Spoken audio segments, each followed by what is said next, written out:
guys, my name is Jo. I'm the founder of NaviStar Legal, and today I have Sarah Matthew with us. Hi Sarah, how are you? Hi Jo, I'm good, thank you.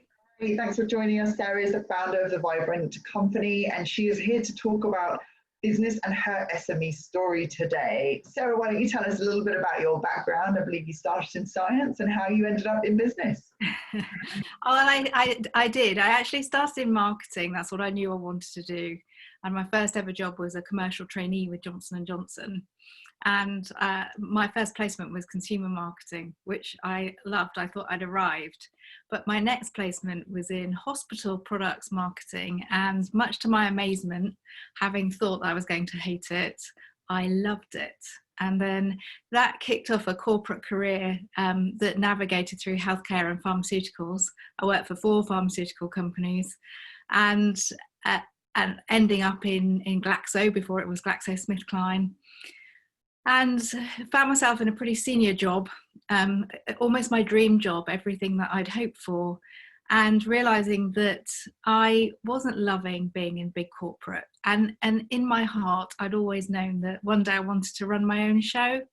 So that prompted me to jump to the service side of the industry. So I went to consultancy and communication specifically, still obviously with science.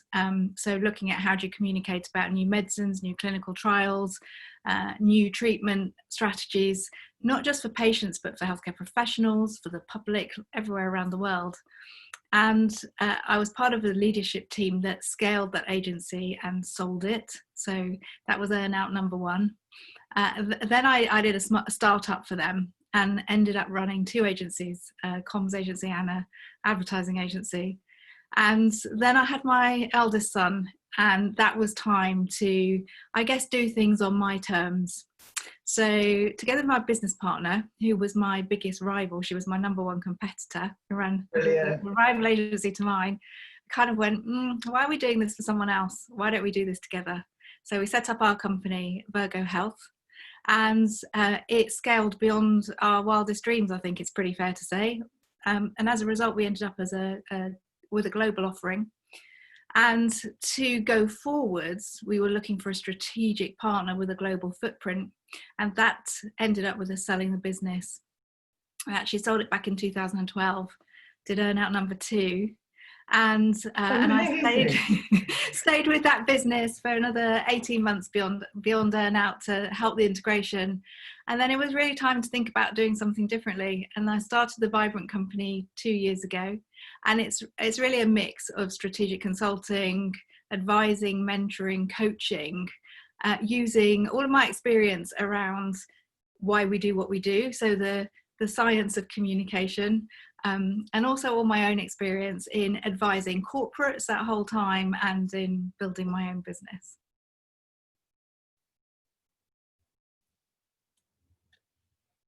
I'm so impressed. It's so rare that I hear of people selling their business. Not rare that I hear people selling their business. Usually they sell it at the end of a 30, 40 year career. You've had two, or is it 3? 2 sales. Yeah. Sales, like that's incredible. And you've stayed on to continue the integration. You're like the perfect seller in that respect, because that's what they need as buyers, are people to actually kind of keep the business going. You're literally a serial entrepreneur. I want to ask you, let's just go back to the shift from corporate. How did you shift that mindset from corporate to working for yourself? Was it easy? Yeah, I would say it was quite organic. Although I do recall having made the move from big corporate to my first consultancy. You know, I went from however many thousands of people in this organization to a company with about, at the time, probably about 40 people in it. And I had a fairly senior position from the get-go, but even so, you know, if I wanted to make change, really thinking very carefully about this, probably writing a paper, presenting it to the board, getting all of the buy-in and support, etc., etc. You can imagine it takes months. And I moved to the consultancy side, and something became obvious to me. And I said to the managing director at the time, you know what we could do?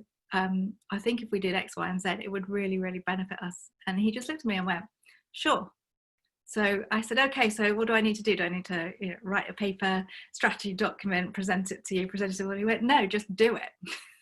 Just get on. Quicker the better. And I was like, really? I was like, this is amazing. So I never looked back. Brilliant, brilliant. So it actually was almost built in you already. Working in the corporate just had too many hurdles. You're just naturally a creator. Yeah, what I would say in corporate is that you learn a lot of your craft. Of course. And you learn how to deal with people in a way that there's like a structure to dealing with people. Whereas when you work for yourself, you can choose not to work with people. You can't do that in the corporate world. No. There is definitely there's a pushing against. You've got to learn, and you have to. There's a power in learning those hurdles as well, learning to jump through those hoops. Massively. Massively. That I really honestly believe you build on everything that goes before, and I wouldn't have been able to do what I did without that foundation, for sure. So powerful. So what do you do now? So I want to ask you a little bit about hard-won lessons in the deals, but I think let's come to that later. I feel like what do you do now is the next element. Okay. Tell me about you. Well, I work with leadership teams in context. So with challenges that they're having or opportunities. I mean, let's face it, they're the same side, or they're two sides of the same coin. So my background is with my consultancy hat on has been helping organizations build strategies for new products or new therapy areas. It has been crisis management, quite a lot of that. I'm used to high pressure, high stakes situations. And so I now offer that, but with an understanding of, so I'm an accredited transformative coach as well. And I think I encapsulate that. So essentially businesses come to me and they say, we are dealing with this challenge. Can you help us? And so I help them in situ, and everything therefore has to be bespoke because it depends what the challenge is, depends on the organization, depends on the context. But I think, one thing that my coach, when I was learning to be a transformative coach, said to me is that you can only be a transformative coach. You can only help people have a true transformation if when they come to you and say, here's the problem, you don't see it as a problem. And that's quite challenging. Fascinating. Yes. So although, of course, I'm empathetic, I get it. I've been in lots of hard, challenging situations. If I see the problem from the same level that they do, I can probably help them with a bit of mentoring experience. Oh, yes, I've faced something similar and this is what I did. But it comes back to that old Einstein quote, which is, you can't solve a problem from the level of thinking that created it. And so the Vibrant company, because it's me and also some trusted associates, depending on the size of the work, our job is to help teams access a new level of thinking so that they can see possibilities that they couldn't see before. And the reason we're called the Vibrant company is because that's how you feel, don't you? When you've solved a problem, when you've got through it, when you're out the other side, when you're liberated from that level of challenge, you feel really vibrant. And that's our job. I think even just by having this conversation I was sharing you before, there was something on my mind, and that's really helped. Just that statement to say, you cannot solve this. If you think this is a problem, you cannot solve it from that perspective. You have to go to a higher level. I love that, and that's true transformation. There's a shift, I guess, as psychology, and a shift in behavior that occurs as a result. So that's really powerful. What sorts of problems, because you talk about shifting people's problems and transforming people's problems, what problems do you usually deal with? And then what problems are you noticing coming up more in the last 3 months? Okay, well, the problems usually fall into a few categories, actually. But one of the key ones is other people aren't doing what I want them to do. Well, other people aren't behaving in the way the organization needs them to. Yes, why don't people do exactly what I want them to do? Yeah. And why can't they work out what I want them to do, even when I'm not giving them clear instructions? I don't understand.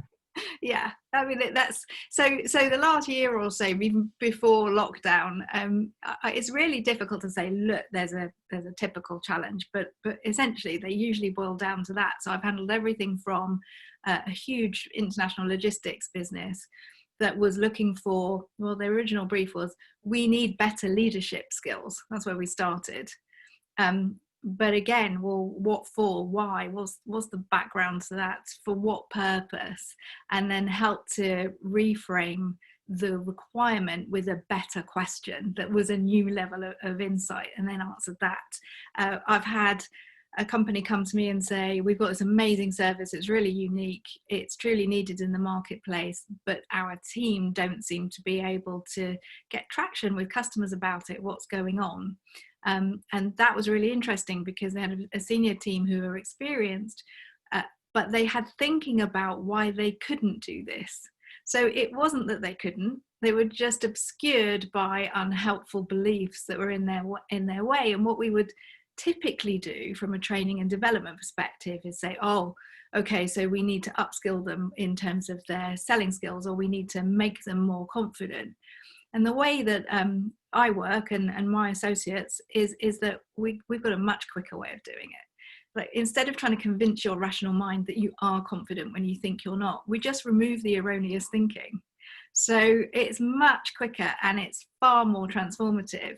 And so, yes, we've had all sorts of things. We've had companies come along and say, look, we've had a huge change in leadership, and we're really worried about the impact this is going to have on our business performance.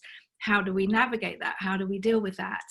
And I guess that's the theme, isn't it, that carries through into the COVID-19 crisis. I've had some organizations that have been busier than they've ever been. And so their challenge is, yeah, okay, fine, but how do we do that now with all of these constraints and new requirements? We've had other businesses who essentially their market evaporated overnight. Events businesses are a good example. If you're in the business of running huge, massive events around the world, you currently don't have a business. And interestingly, this particular CEO was saying, well, even in those countries where it is possible to hold events now, you have to ask yourself the moral question, is it okay for us to be facilitating those? And so our job has been to say, help explore that, okay, well, if not this, what our business was, then what? And a lot of investigating how to pivot. And I think what we saw was a real change, because in the first period of lockdown, and some of the businesses whose essentials, their product or their service proposition had disappeared, hunkered down. They furloughed people, they did what they could, and they thought, we'll wait until things go back to normal. But with the extension of lockdown, which I think was inevitable, then we started to ask the question, well, what happens if we never go back to normal?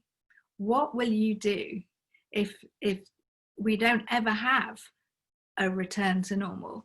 And that question was pretty liberating for people. And they started to think, okay, because we get really attached to the way that we do things, especially if they're working for us. And, for me, that's always the definition of suffering, is you've got the reality we have, and then there's the reality that you want, and the gap between will determine the level of attachment that you may have. So if you're still holding on and harking back to, this is how it was, I need things to go back to how they were, your bandwidth, your mental bandwidth is occupied with thinking, essentially, through no fault of your own, it's innocent, but it's occupied with thinking about what you can't do. And one of the things that we've been working on companies with is what we call it our day one methodology. So forget what's gone before. It's a way of helping people let go of how things were and go, yeah, but this is where we are now, which again, for me, is the definition of resilience. We are all resilient. And what defines resilience is the speed with which we adapt to the reality we have instead of the one that we wanted. And our day one process is designed to accelerate that speed of acceptance. Oh, okay, this is where we are now, and not be clouded by resentment, and understandably a form of grief for what was before. All of that is, I mean, that could possibly just describe my entire business journey over the last, I mean, however many days it's been, 3,000 days. I feel like that ability, I mean, I've had several day ones during that period of time. And I think Monday, 1st of June this week, felt like everybody's day one. Suddenly there was something in the air. Everything suddenly started to move again. Maybe there's a lot more, yeah, and there's that acceptance. And who knows where we go back to. Will we go back to normal? I think many people are still in their own little bubble, aren't they? It's like a household bubble at the moment. Okay, I want to ask you this. So you've got problems for your clients, or non-problems, which are not being defined as problems, but that you can see from a different perspective. These things that you're transforming. What is it? Have you had any hard-won challenges that you're like, yeah, I don't want to do that again? I mean, I know you can always learn things from them, but... Yeah, lots. Obviously, it's just like lessons that have come out of those hard-won lessons. Yeah, I mean, you know, the thing is, like, of course, and what I find interesting is that we tell stories about them, don't we? And we behave as if hindsight is a real thing, you know. And for me, I suppose it's very clear that hindsight doesn't exist in real time. So I don't have any regrets. Like, you know, you're doing the best that you can given the thinking and the information that you have in the moment. So so many, I mean, I've got catalogues of them, you know. I have got disaster stories coming out of my ears, as well as success stories. But that's how you learn. That's the truth of it. You know, our brains are very selective, and our ego likes to tell a story about, here's all the times that it worked, and wasn't I clever? Wasn't it fantastic? And here's all the times that it didn't work. And we don't like quite so much to take responsibility for those necessarily, but actually it's all the same. It's all a journey.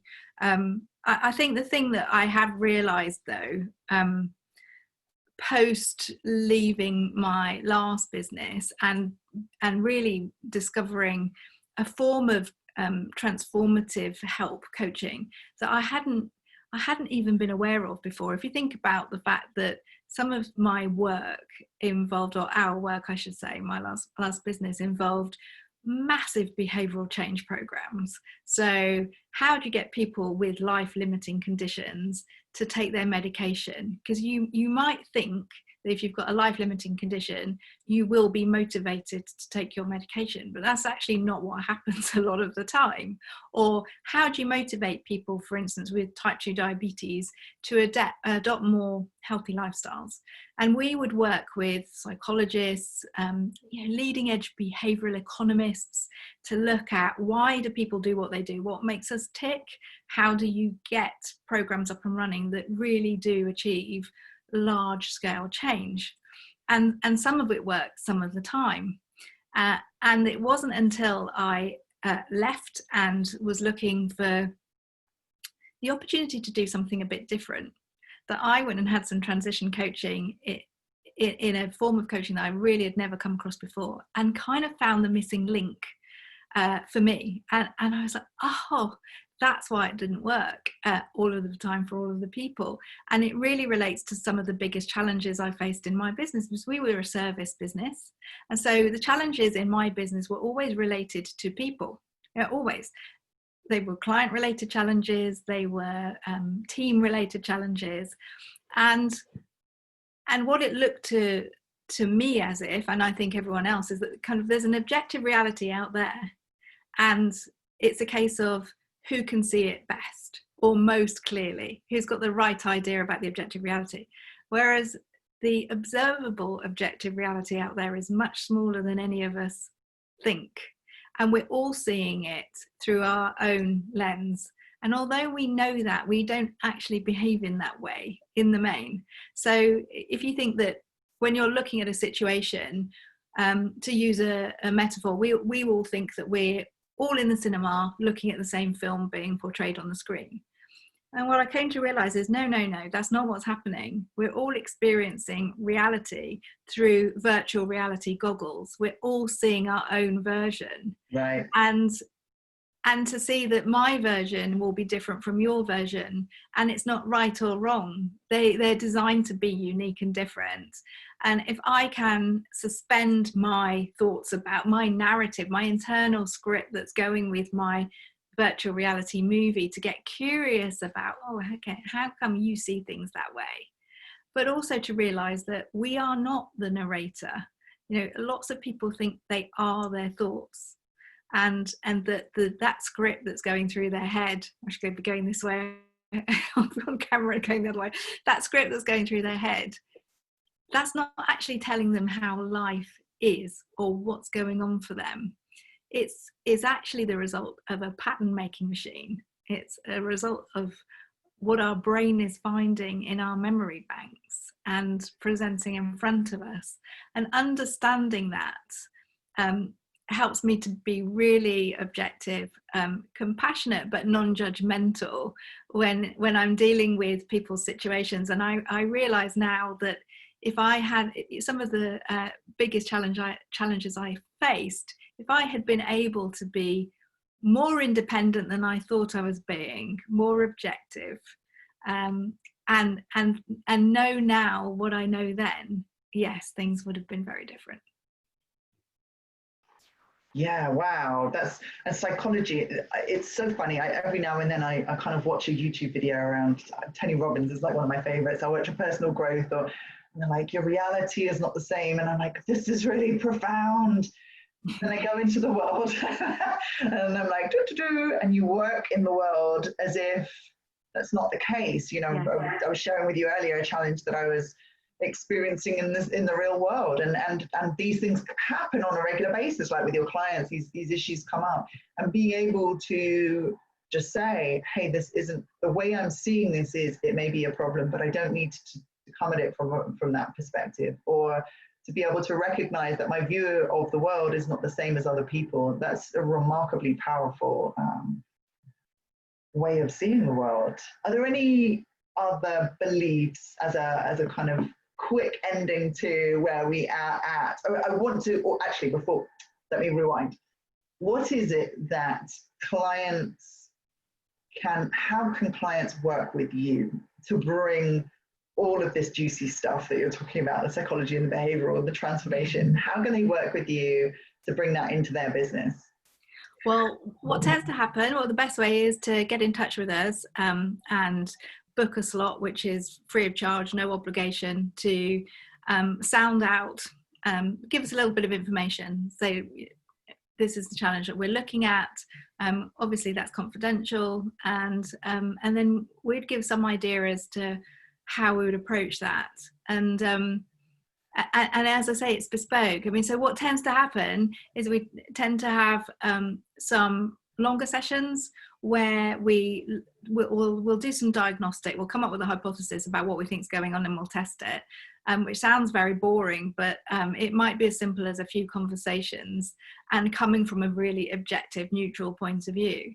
And then we'll come back with, look, this is what we think is what's going on, and we design around that. But they'll tend to be sessions with groups together, and then one-to-one follow-up with individuals as is appropriate in that context. And then you've got something really measurable. Because if you start with a problem, and I see it as a problem, and you go through this and you come out and you say it's no longer a problem, we've solved it, or we've moved way beyond it, you know that it's completely applied and it's completely visible in real time. And you probably, during that process, my dad talked about this before, like the first 55 minutes of any hour is all about finding out what the problem is. That sounds like what you do is like, let's actually find out what the problem is, because and that's the hypothesis part of you. Let's find out what the actual problem is, and then we can work on the solution. And they said sometimes it takes no time at all to find the solution when you define really clearly what the problem is. That's right. There's another Einstein quote. He said, if he had to solve a challenge, you'd spend the first 55 minutes coming up with questions, because you find the right question to ask and then the solution becomes obvious. There you go. Fabulous. Look, Sarah, thank you so much for joining us today. Thank you for everybody that has joined us. Sarah's details will be at the end of the video. Sarah, thank you for being here. Thank you for sharing your wisdom today. I will invite you guys to join us again for our SME stories and to